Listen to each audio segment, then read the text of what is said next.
If the words House of Reps or preferential voting makes your soul leave your body, you are so not alone. In 2 minutes, we're upgrading you from political imposter syndrome to someone who can survive a group chat during election season without sweating. No judgment, no jargon. If this gives you the ick, that's okay. But lucky for our democracy, voting is compulsory. So unless you want a fine, you do have to enroll or update your details if you've recently turned 18, changed your name, or moved house. This part's easy.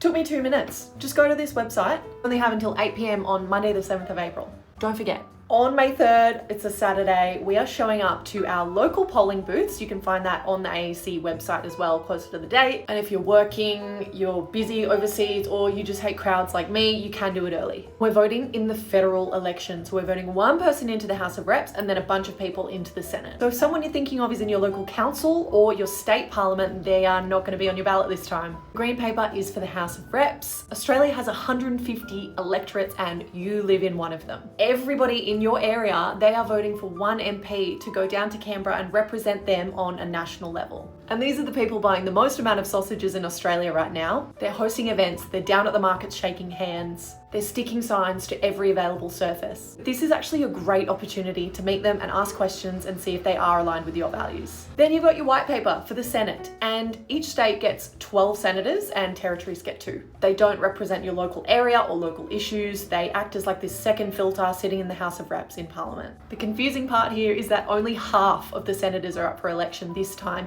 because they actually serve 6-year terms and we vote every 3 years. So back to your local MPs on the green ballot paper. This is our well-loved preferential voting, where we get to rank candidates, like your crush list in Year 8. Because even if your first option doesn't win, your vote can then still flow down to your second and third, fourth choices. Preferential voting is actually really sick because you're voting honestly, not strategically. And the winners tend to be the people with the broadest support, not just the loudest base, like some people that we know.